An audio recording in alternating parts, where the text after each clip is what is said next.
Assalamualaikum warahmatullahi wabarakatuh, anak-anak hebat. Bagaimana kabar kalian? Masih semangat belajar? Anak-anak, tidak terasa kita sudah sampai tema 7 kepemimpinan, subtema 2 pemimpin idolaku, pembelajaran yang pertama.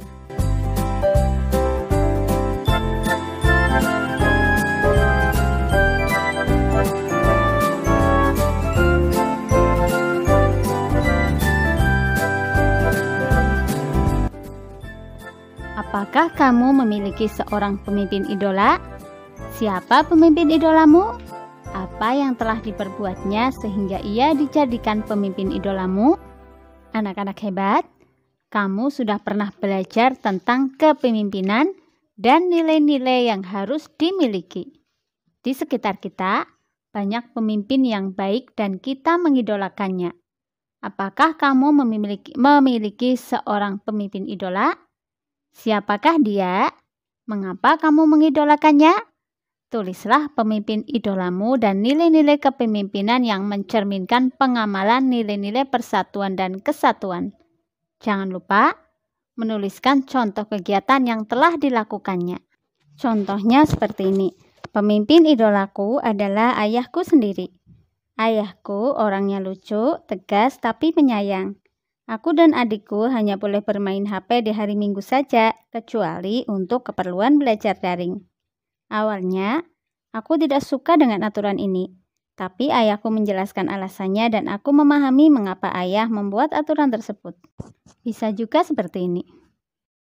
Pemimpin idolaku adalah Bapak Presiden Joko Widodo.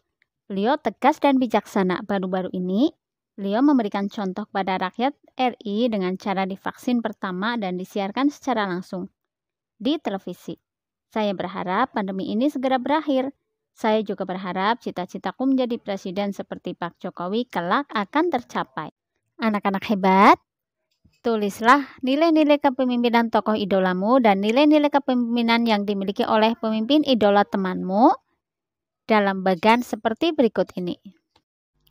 Sebagai contoh, pemimpin idola nilai keagamaan, contohnya bersyukur, beribadah, berdoa dalam segala aktivitas, kemudian nilai kepribadian atau sikap, tegas, bertanggung jawab, kreatif, nilai sosial, supel terhadap semua orang, menghargai semua orang, suka membantu. Pemimpin idola memiliki nilai-nilai yang terlihat dalam kegiatan kesehariannya. Sebaiknya, kita banyak belajar dari para pemimpin yang menjadi pujaan atau idola kita. Kamu bisa menuliskan tokoh idolamu, lembaga tempatnya bekerja, tugas dan manfaat kelembagaan pada tabel berikut. Perhatikan contoh yang ada sebelum mengerjakan tugasmu. Kita mengidolakan seorang pemimpin karena kita tahu mereka bekerja untuk kepentingan rakyatnya. Ayo belajar dari salah seorang pemimpin yang patut kita teladani melalui bacaan berikut. Pamanku lurah idola. Ini cerita tentang pamanku, Badi namanya. Ia seorang lurah di desanya. Warga biasa memanggilnya dengan sebutan Pak Lurah. Tetapi aku tahu mereka mengenal dekat, hormat, serta sayang kepada beliau. Walau menjabat sebagai lurah, pamanku hidup sederhana. Gaji dan fasilitas yang diperolehnya tidak digunakan untuk kepentingan pribadinya. Rumahnya tetap mungil sederhana, hanya berlantai semen. Ah, untuk apa rumah mewah berlantai keramik? Yang penting bersih dan nyaman saja. Lantai semen justru terasa lebih dingin kan? Ujarnya ketika aku mengomentari rumahnya. Ternyata dari cerita bibi aku tahu, paman menyisihkan gajinya justru untuk meningkatkan kesejahteraan warganya. Dibangunnya balai belajar sederhana untuk tempat warga belajar membaca. Paman ingin warganya maju, ia ingin warganya melek informasi. Membaca merupakan salah satu cara untuk membuka pintu informasi. Bergantian dengan bibi, di sore hari, paman mengajar membaca di balai belajar. Ia sabar dan penuh canda, sehingga warga tak sungkan belajar dengannya. Kadang warga seperti lupa bahwa sang guru adalah lurah, pejabat pemerintahan desa. Paman sedikit demi sedikit juga menyediakan berbagai buku di balai belajar. Berbagai buku disediakan seperti buku bercocok tanam, pemeliharaan hewan, atau buku pengetahuan umum tersedia di sana. Ia selalu menyisihkan sebagian gajinya untuk membeli buku di pasar buku bekas. Bukan hanya memikirkan kesejahteraan warganya, pamanku juga selalu bermusyawarah dengan warga sebelum menentukan kebijakan. Aku ingat pernah sekali waktu sekelompok investor datang menemui paman. Mereka ingin membangun toko swalayan di desa. Sebagai lurah, paman dapat saja secara langsung menyetujui. Tetapi paman justru mengumpulkan warga untuk berdiskusi. Dikemukakannya dampak positif dan negatif jika ada toko swalayan di desa mereka. Sebagian besar warga tidak setuju karena khawatir akan mengalahkan usaha kecil warga. Warung dan pasar tradisional akan tersaingi. Tanpa ragu, paman pun menolak rencana pembangunan toko swalayan tersebut. Aku yakin banyak warga yang ingin dipimpin oleh lurah seperti Pak Badi, pamanku. Seorang pemimpin yang memilih untuk tidak menjulang tinggi di tengah kesederhanaan warganya. Seorang pemimpin yang memilih untuk berjuang maju bersama warganya. Perhatikan nilai-nilai yang dimiliki oleh tokoh pemimpin pada teks bacaan tersebut. Sebagai seorang pemimpin, ia sedang mengamalkan nilai-nilai persatuan. Apa yang dilakukannya merupakan wujud dari cintanya terhadap tanah air. Berikut nilai-nilai yang terkandung dalam sila ketiga Pancasila, yaitu Persatuan Indonesia. Yang pertama, sanggup dan rela berkorban untuk kepentingan bangsa dan negara apabila diperlukan. Yang kedua, mengembangkan rasa cinta kepada tanah air dan bangsa. 3. Mengembangkan rasa kebanggaan berkebangsaan dan bertanah air Indonesia. Yang keempat, mengembangkan persatuan Indonesia atas dasar Bhinneka Tunggal Ika.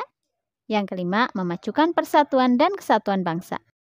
Anak-anak hebat, berikut ini adalah contoh pengamalan nilai persatuan Indonesia di sekolah. Yang pertama, piket kelas, manfaatnya kelas menjadi bersih dan nyaman. Yang kedua, mengerjakan tugas kelompok, manfaatnya tugas menjadi cepat selesai.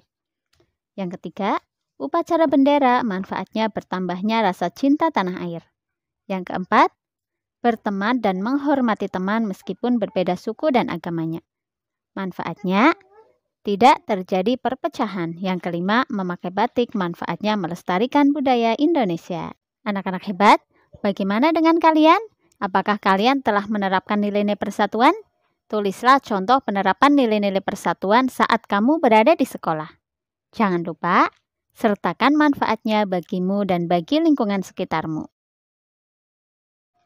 Anak-anak hebat, lurah idola seperti tokoh dalam cerita sebelumnya memang dicintai masyarakatnya. Penduduk dengan beragam latar belakang agama, sosial, suku bangsa, dan budaya dapat bersatu karena seorang lurah yang bekerja keras untuk penduduknya.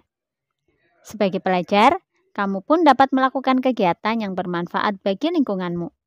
Buatlah rencana pidato yang mengajak teman sekolahmu untuk membantu adik kelas atau warga di lingkungan rumah untuk belajar membaca. Susunlah naskah pidato dengan struktur penyusunan pidato yang telah dipelajari sebelumnya. Teks pidato harus memuat yang pertama salam pembuka yang berisikan kalimat sapaan, misalnya selamat pagi, selamat siang, selamat malam, dan lain-lain. Yang kedua, pendahuluan. Pendahuluan memaparkan topik permasalahan yang akan dibahas. Kali ini kamu akan membahas pengamalan persatuan dan kesatuan di lingkungan, yaitu meningkatkan kualitas warga. Kamu akan membantu adik kelas atau warga di lingkungan rumahmu untuk membaca. Yang ketiga yaitu inti, berisikan pembahasan topik secara lengkap. Kalimat ajakan atau bujukan digunakan untuk mengajak pendengar melakukan kegiatan yang diharapkan. Keterangan lengkap tentang topik disampaikan secara rinci. Berikutnya yaitu penutup, penyampaian rangkuman atau inti sari topik yang telah disampaikan. Yang terakhir, salam penutup, berisi kalimat salam penutup seperti terima kasih, wassalamualaikum, dan lain-lain.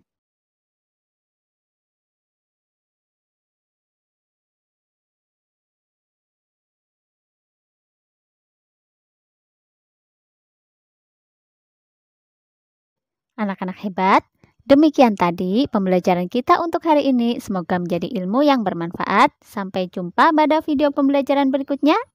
Wassalamualaikum warahmatullahi wabarakatuh.